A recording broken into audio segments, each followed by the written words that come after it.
안녕하세요. 권동동입니다. 오늘은 요즘 이슈가 되고 있는 쿠팡 계정 정지 이걸로 한번 얘기를 해볼게요. 얼마 전에 저희 수강생한테 연락이 왔어요. 다급하게. 정지가 됐는데 어떻게 하냐. 그런데 이분 말고도 여러 군데서 계속 연락이 오시는 거예요. 그래서 이상하다, 무슨 일인가 했더니 계정 정지가 지금 순차적으로 되고 있다고 하는 거예요. 대량 등록했던 계정들 위주로 지금 정지를 하고 있더라고요. 아니나 다를까 저도 정지 메일을 받았습니다.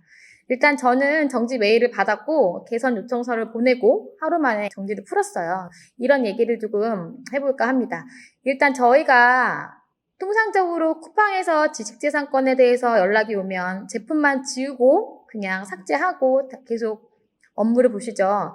저도 마찬가지로 전혀 중요하게 생각하지 않고 계속 제품만 삭제를 했었어요.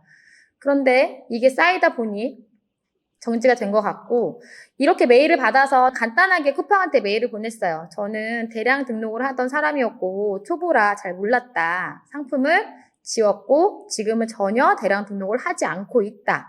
그리고 어떤 게 올라간지 모르니 의도도 절대 없었다. 이렇게 해서 풀어주세요 했더니 쿠팡에서 호락호락하지 않죠. 개선 계획서를 써라. 그래서 그걸 제출하면 생각해 보겠다. 이렇게 메일이 온 거예요. 개선 계획서를 받았습니다. 이거 쓰는 법을 좀 알려드릴게요. 저는 다시 요청이 돼서 2번째 썼어요. 근데 제 생각에는 한 번에 깔끔하게 처리하시는 게 풀리는데 시간도 좀 절약될 것 같아요. 문제 발생의 근본 원인을 얘기하라고 해요. 쿠팡에서. 해당 항목에는 저희가 쿠팡에서 받았던 메일을 찾아보면 거기에 상품 아이디랑 저작권인지 상표권인지 이런 것들이 들어옵니다. 이런 내용들을 쭉 적어주시고, 2번째, 현재 문제를 해결하기 위해서 구체적인 방안을 얘기하라고 합니다. 저는 그래서 상품을 이미 다 삭제했고 구매 대행에서 재고가 없다. 이렇게 얘기를 해서 상품을 다 지워서 전체 상품이 0인 화면을 캡처해서 보내드렸어요. 3번째, 향후 문제를 예방하기 위한 구체적인 계획을 써라. 이런 문구가 있어요. 근데 이게 제일 중요할 것 같아요. 그래서 저는 단기 계획과 장기 계획으로 넣습니다. 단기 계획에서는 상품을 업로드할 시 키프리스와 아이템 스카우트를 통해서 상표권 침해가 없는지 확인하겠습니다. 상품 업로드 시 상세 페이지를 직접 제작하거나 또는 도매처 사진을 사용하겠습니다. 이렇게 해서 저는 키프리스 화면을 캡처하고 아이템 스카우트 화면을 캡처해서 브랜드가 있는지 없는지 다 확인을 하고 이 내용을 첨부를 했습니다. 마찬가지로 도매처 화면도 캡처를 해서 도매매에서 이거를 이용하고 있다는 증거를 대고 상세 페이지도 제작하는 모습을 보여주기 위해서 미리 캔버스 제작하는 화면도 캡처를 해서 넣었습니다. 장기 계획도 있어요.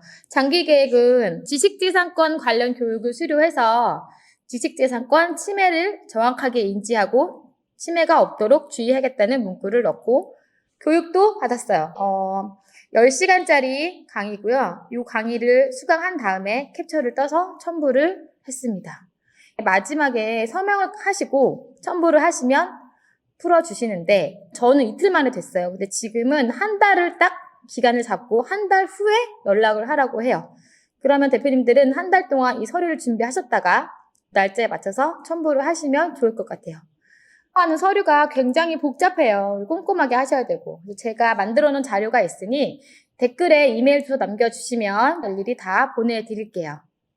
대표님들, 그리고 저희가 대량 등록을 하다 보면 정말 피해갈 수 없는 게 지재권이죠. 그런데 지재권 때문에 또 무서워서 못 올리시는 분들도 있어요. 그렇게 하지 마시고 제 블로그에 관련 자료를 올려놓을 테니 큰 브랜드들은 조금 더 피해 주시면 좋고요. 처음 초보분들 하실 때는 저희가 수업 때 말씀드리는 거지만 낚시용품이나 골프용품이나 여자 의류 쪽, 이쪽은 좀 피해서 올리시면 좋을 것 같아요.